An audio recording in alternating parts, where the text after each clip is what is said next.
Matthew, I'm Sheriff Chitwood. I'm the guy you want to kill. And there's nothing I can do about it. Challenge accepted. I sent you a sermon. It was from Romans chapter 5, 6 and 7. But you do know in Florida, a written threat to kill is a felony. You know that. Well, look, just so you know, I'm the one who made sure you came back. And I hope you enjoy your stay at the branch jail. You violated I will also tell you that you will not see Mickey Mouse on this trip, and you have to reimburse us for your flight here and for your stay at the county jail. Why don't you look me in the eye and tell me why you want me dead? Why do you want me dead? I am a Christian. So am I. All I can do is to know you so are am I. You are not. How do you know that? Because in Corinthians it says bondsmen are not Christian. Okay. Well, we're going to take you. You are not Christian. We're going to take you where you need to go. Fine. We will make sure the cell has rubber in it.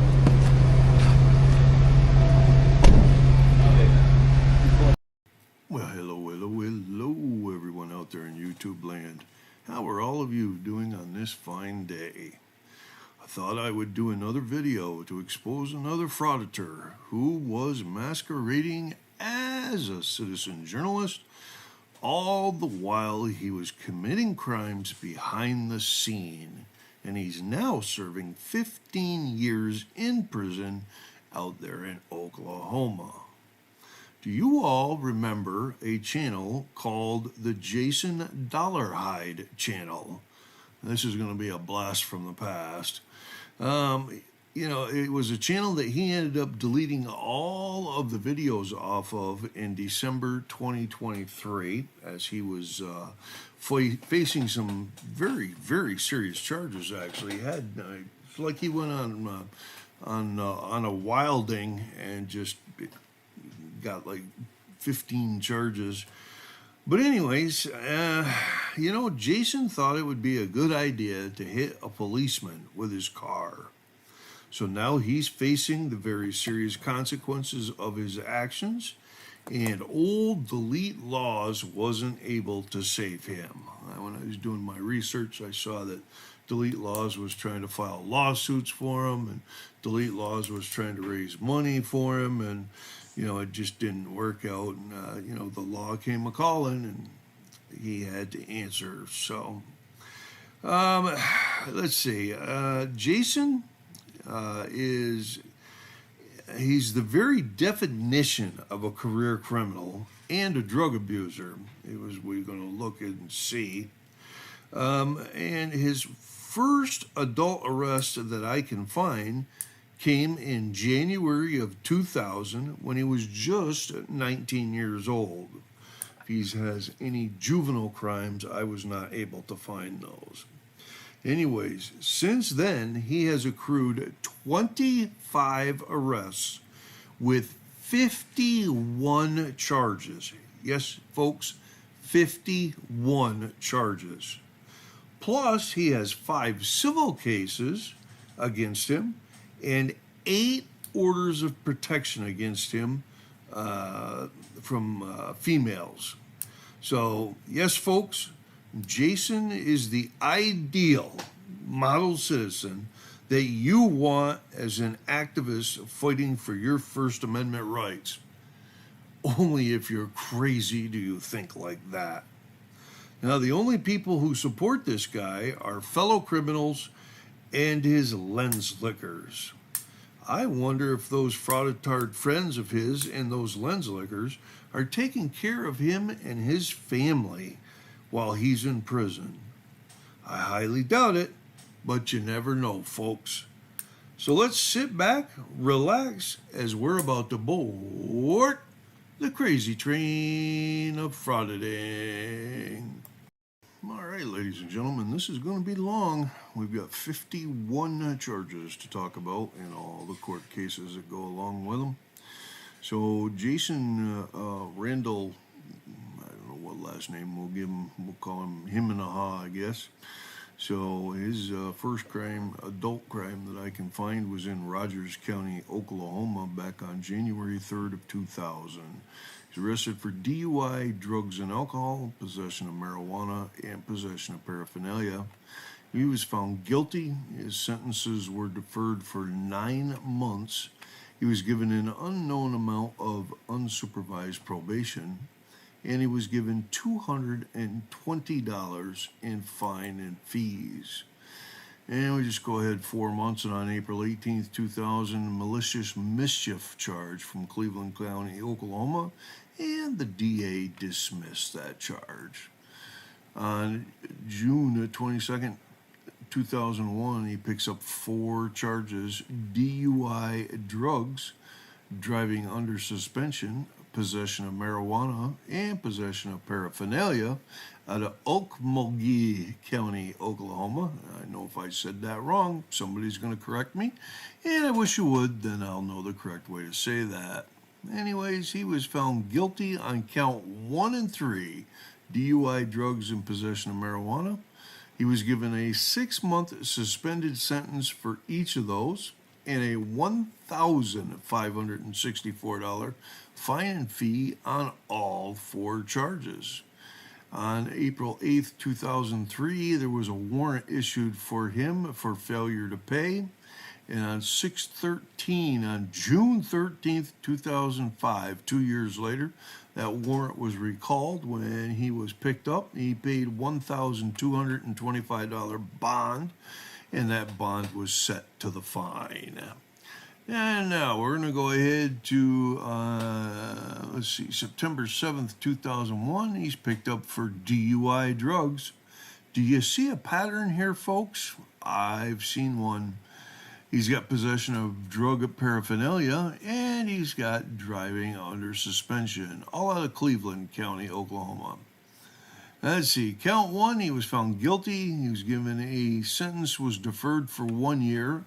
He was given 60 hours of community service, drug and alcohol evaluation. He was sent to DUI school.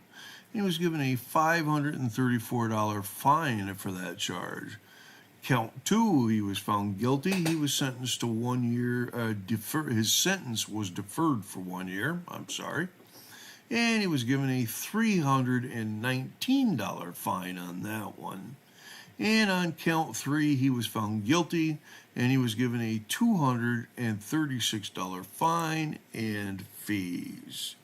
We go ahead to November 8th, 2001. He's picked up for possession of a controlled dangerous substance within 1,000 feet of a school, which is a felony in Cleveland County, Oklahoma. And for some reason, the DA dismissed that charge. Who knows? Maybe he was 1,005 feet away. Who knows why the DAs dismiss charges sometimes. So on December 27th, 2001, just a month later, he's picked up for possession of a criminal dangerous substance with and after a formal conviction for that crime, which is a felony out of Cleveland County, Oklahoma. He was found guilty. His sentence was 5 years deferred. He got 2 years probation, 200 hours of community service, and a $2,602 fine and fees. On January 27th, 2003, he violated probation on that charge, and he spent 2 days in jail. A couple months later, on April 17th, 2003, he violated his probation again, and this time he was given 5 days in jail. And then a year later, on March 25th, 2004, he violated probation again, and he was sentenced to 10 days in jail. And then we're going to go now to March 25th, 2002, and we've got another possession of a controlled dangerous substance they call it, after a formal conviction for another, and that was a felony out of Cleveland County, Oklahoma. He was found guilty. His 5 year sentence deferred. His sentence was deferred for 5 years. He was given 2 years probation again, and a $2,550 fine on that case, along with 200 hours of community service. So this is all going to be concurrent with the case down below. He got sentenced on both of them at the same time, and he got the same violations of probation on that charge with the charge down below. And we're going to go ahead 5 years he was able to behave himself. That's why I looked in several other states that he lived in, and I didn't find anything going on there in those states. So, but anyways, for 5 years, on October 22nd, 2007, he was charged with receiving or concealing stolen property, a felony out of Cleveland County, Oklahoma. He was found guilty. On October 23rd, 2008, he was placed into drug court to try and help him with his drug problem.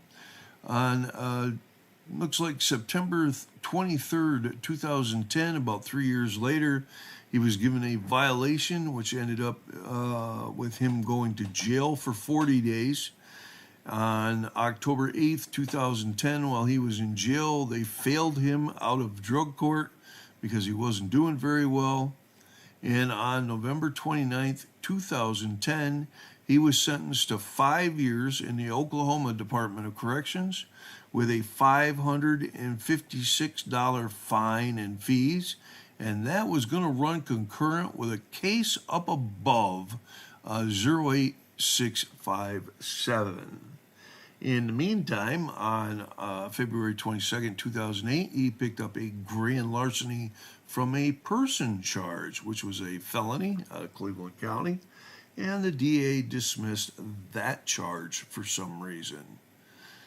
Oh, so now we go to June 18th, 2008. He picks up 5 charges in Cleveland County, Oklahoma. Possession of marijuana, which was a felony, but they reduced it to a misdemeanor. Reckless driving, which was a felony. Unlawful carrying of a weapon, which was a felony. Attempting to elude officers, which was a misdemeanor. And driving under suspension. And he was found guilty on count 1. And this is going to be concurrent with the case, the second case down below, where he ended up in drug court. The other counts, 2 through 5, were actually dismissed from this charge, and he ended up with a $538 court costs. And then with the violation, he was given 40 days in jail, yada yada. So now we're going to go ahead over 2 years to August 27th, 2010. DUI with alcohol. There was an accident with personal injury, and that was a felony out of Cleveland County, Oklahoma. And for some reason, the DA dismissed that charge also, which is kind of weird. Anyhow, we're going to go ahead to September 26th, 2011. He's charged with obstructing an officer, a misdemeanor, possession of drug paraphernalia, which is a misdemeanor, and driving under suspension again out of Cleveland County, Oklahoma. He was found guilty on all 3 charges. Count 1, he was given a 1-year suspended sentence with $299 fine and fees. Count 2, a 1-year suspended sentence with $511 fine and fees. And count 3, he was given a 1-year suspended sentence with $555 in fine and fees. Okay, we're up to December 16th, 2011. He picks up 5 more charges, and in this, he attempted to elude an officer, misdemeanor, failed to stop for a stop sign, driving under revocation, resisting arrest, which is a misdemeanor, and no insurance. On 8/14/2012, he failed to appear for court, and a warrant was issued. On October 10th, 2012, 2 months later, he was apprehended, and that warrant was canceled. Then they went to a jury trial, and at that jury trial, he was found guilty of counts 1, 2, 4, and 5. Count 3, the driving under revocation, was dismissed. He was given, what are they doing here? They gave him a 1-year suspended sentence to run concurrent with another sentence with $1,029 fine and fees.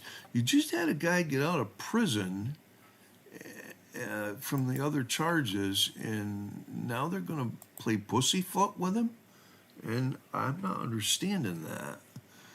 All right, on July 12th, 2012, he's arrested again for drugs, possession of a controlled dangerous substance, a felony out of McLean County, Oklahoma, and he was also arrested for unlawful possession of drug paraphernalia. Oh, and his first couple court appearances, he failed to appear. A warrant was issued. About a month later, they picked him up and the warrant was canceled. On May 5th, 2015, 3 years later, took him 3 years, he was found guilty of count 1. He was given a 5-year suspended sentence, 100 hours of community service, and 3 years of DOC supervision, that would be probation. And he was also found guilty on count 2. He was given a 1-year suspended sentence there. And on both cases, he was given a $1,764 fine and fees, which as of October 20th, 2023, he had not paid 11 years later, and that was sent to collections. On 5/4/2018, he violated probation and a warrant was issued.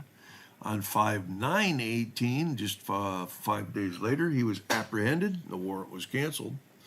On June 7th, 2018, he was sentenced to 2 days of jail for his violations.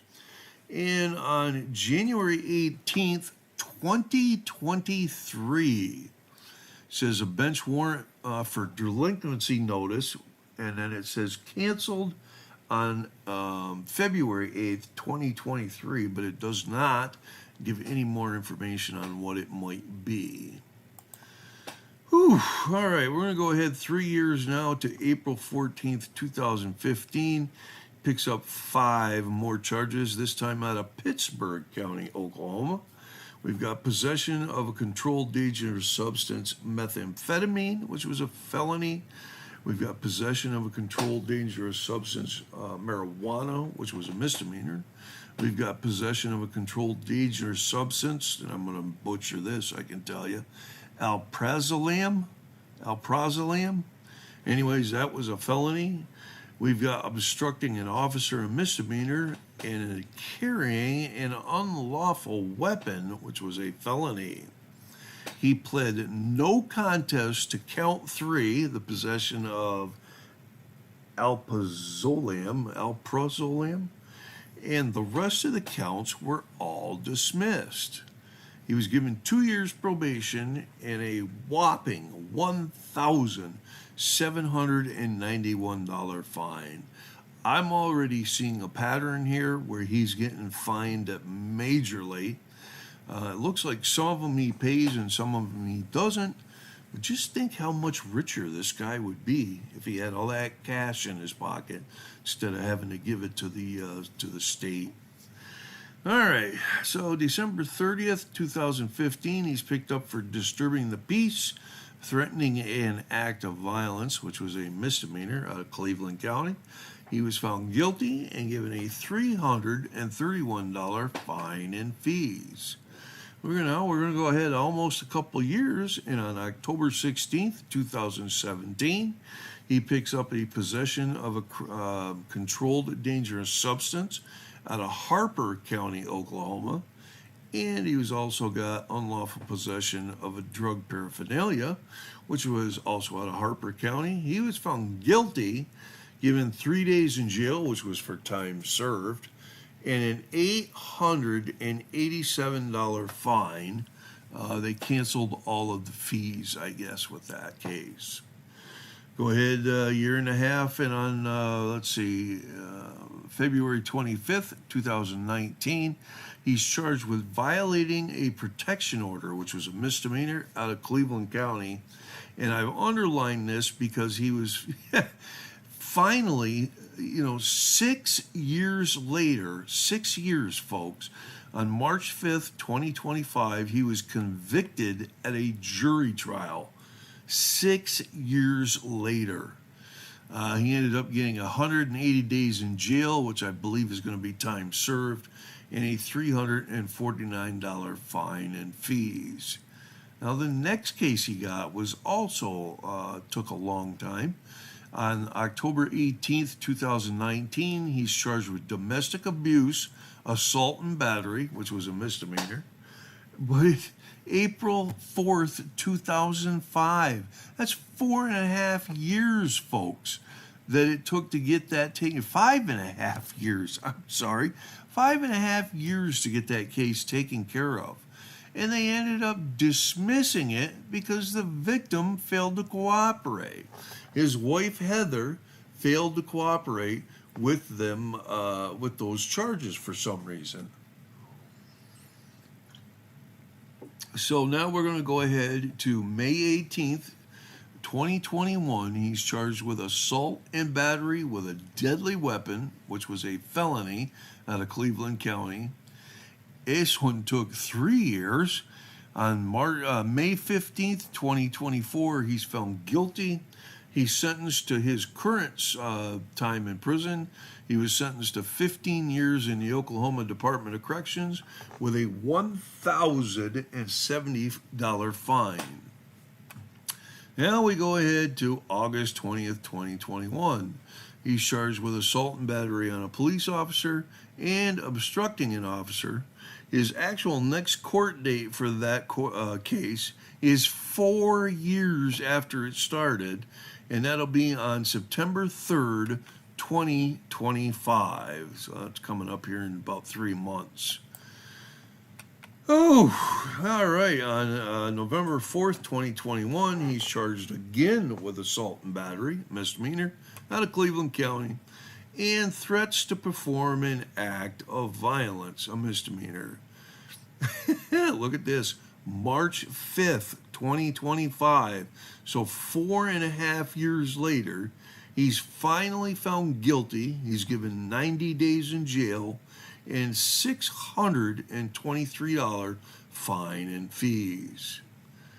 On July 26, 2022, he's charged with domestic assault, battery in the presence of a minor, which was actually, I don't know why that's not a felony. It's a misdemeanor in Cleveland County, Oklahoma, and that charge ended up being dismissed due to lack of cooperation from the victim, who was his wife. All right, June 26, 2023, he's charged with assault and battery with a dangerous weapon, a felony. That's where he decided to hit a police officer with his car. He was found guilty on that. He was given 15 years in the Oklahoma Department of Corrections, and that's and a $507 fine. And we got, let's see, July 17th, 2023, we've got aggravated eluding an officer, which is a felony, and assault and battery on a police officer, which was a felony. They reduced the charges on both of those to misdemeanors, to which he pled guilty. And count 1, he was given 1 year in jail. And count 2, he was given 6 months in jail. And they waived all the fine and fees. What do you think of that, folks? That's his criminal history that I could find. Like I said, he lived in a couple, 3 other states, but I wasn't able to find anything there. Must be he was a good boy while he was there. So we're going to go ahead and talk about his civil cases here. On 5/21/2001, Sooner Anesthesia Consultants sued Jason in Cleveland County. His small claims, less than $1,500. And on December 3rd, 2002, a year and a half later, the case was dismissed by the court. On October 30th, 2008, the Broadway Clinic sued Jason, which was small claims for more than $1,500, but the judgment ended up being for the plaintiff for $735 plus costs. And let's see, on May 14th, 2010, the Allstate Insurance Company sued Jason for a declaratory judgment, but there was nothing listed as a resolution that I could find in that court case. They may not have, sometimes they don't describe, like when they have an event that they call it, like when he goes to court, they don't describe Will well. So, all right, let's see what we got going on here. The next thing after that is going to be on November 10th, 2010. Randy and Trent sued Jason, and this was called civil relief for more than $10,000 auto negligence. And on August 15th, 2011, the judge ordered him to pay, that's going to be Jason, to pay $8,142 to the plaintiffs, $10,288 to the plaintiffs' lawyers, and then just a month later or a couple months later, on November 8th, 2011, the case was dismissed at the plaintiff's request. So it must be he settled that case out of court somehow. So I know you guys have been reading ahead on me here, looking things over, and you see this thing called minister's credentials in the matter of Jason R. Yes, ladies and gentlemen, on July 14th, 2014, he submitted documentation to the county that he is registered as a minister. Yes, you see the certificate right here. I'm not lying to you. He has gotten himself registered as an ordained minister. He doesn't seem to be following that lifestyle, though. As you can tell after, the 10 years following July 2014. All right, it's, June 5th, 2023, the professional finance company sued Jason, Cleveland County. It was civil release, less than $10,000. Default judgment for the plaintiff for $1,421. And now we're going to go to the protection orders. On May 4th, 2018, there was a protection order for Robin given, and it ended up at continuance. That ended up being a 5-year protection order against Jason with a $243 fee that Jason had to pay. On May 4th, there was a protection order for Sarah Jane out of Cleveland County. She was also given a 5-year protection order against Jason, with Jason having to pay a $243 fee. 3 months later, on August 16th, 2018, there was a protection order from Gina, and that was for 3 years against Jason. And that was also comes along with a fee for $243. And let's see, on 8/16/2018, there was another protection order given for a gentleman named Edwin. He ended up getting a 3-year protection order against Jason with a fee of $243.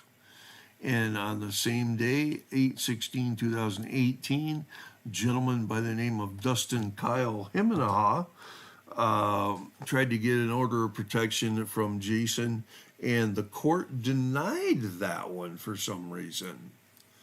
And the last one for that day, on August 16th, 2018, a protection order for Kayla was issued. She ended up getting a 3-year protection order against Jason, and he had to pay that $243 fee on that one.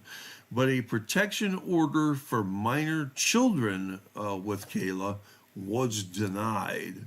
Now, these protection orders, I have no clue what's going on. Is he running around the neighborhood acting like a maniac and people are having to put in protection orders on him? I was not able to find out what was going on. So 6 months later, on February 12th, 2019, there was an emergency protection order for Amy Faye. And on 8/19, 6 months later, when she went in for a continuance, they ended up denying that. And on January 6, 2023, there was a protection order for Mona J., and she ended up getting a 5-year protection order from Jason, and he had to pay a $280 fee for that one. All right, here's our header. We got Jason Randall Himnaha. We can't give out his last name. I don't want to get a privacy strike. He was born in December of 1981. At one point, he did a video with Delete Laws. Delete Laws also spent some time trying to protect Jason from himself, actually, because Jason was just going hog wild. But anyways, Delete Laws was not able to protect him. He says he filed all kinds of lawsuits for Jason, but who knows? Let's see. Jason's from Norman, Oklahoma. I've got 4 or 5 email addresses for him there that I have to block out. But I do find it kind of interesting that one of them is called Hot Guy in OKC, Oklahoma City, and Brief Stud. Not quite sure what those mean, but I thought they were kind of funny. His wife is Heather Marie, and as I said earlier, December of 2023, he pulled all of the videos from his channel while he was fighting that assault on a police officer charge, and he pulled everything from his Facebook. I checked the other day, and there's absolutely nothing left on his Facebook.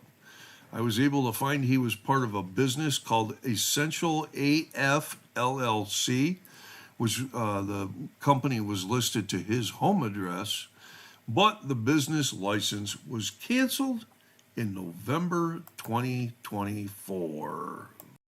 Well, folks, what do you think happened to Jason to make him abuse drugs and decide to live a life of crime? I mean, are things so bad in Norman, Oklahoma, that Jason had to live a life of crime to survive? I don't know. Or was it the drug abuse and the criminal lifestyle appealed to him so much that he decided that it was better than living a life of solitude and obeying the law? Now, I did reach out to Jason's wife yesterday, Heather. I was hoping that she would provide me with some insight as to why Jason is the way he is. You know, maybe give us an explanation of why he has such self-destructive behavior. But really, all she would tell me is that he wasn't doing the full 15 years, and that she's currently not on speaking terms with Jason. So unfortunately, it doesn't look like we're going to get any information there. But it does look like Jason will be upwards of 55 years old when he's released from prison on this crime. That's it. Life's over. You know, what are you going to do, Jason, at 55 years old, or even at 50 if you come out 5 years early? What are you going to do, Jason?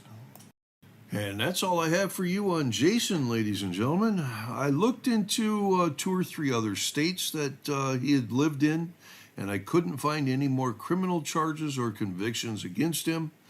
Then again, I would say 51 is enough anyways. So let us know your thoughts down below in the comment section of what you think of Jason Randall Himnaha of Norman, Oklahoma. I'm going to go out on a limb and say I think the comments are going to be quite interesting on this character. But thanks for stopping by to watch the video tonight, and I can only hope that you liked it. If you're a guest here today and you're just here to watch the video, please hit that subscribe button and the bell so that you'll be notified of all new videos when they come out. And if you like the video, you like the content, and you liked what we do here, please hit that thumbs up button to show us you enjoyed the video and the content. It'll make my heart melt, and maybe the missus will bake me a cake or something. All right, ladies and gentlemen, with all of the riots going on nationwide, please support your local law enforcement more now than ever in the past. The law enforcement officers need to know that we stand behind them as they do the difficult job that they have. I know all too well myself, as I did it for 37 years. And I always appreciated when someone supported us or just said thank you. It was always nice to hear that with a handshake. I truly believe there's more people out there who support law enforcement than those who don't. But those few seem to be a lot louder than the rest of us. I don't know how we change that. So I saw a video of El Dopey Dog being an ass to a couple of officers and trying to tell the police about the law. And of course, he was so wrong.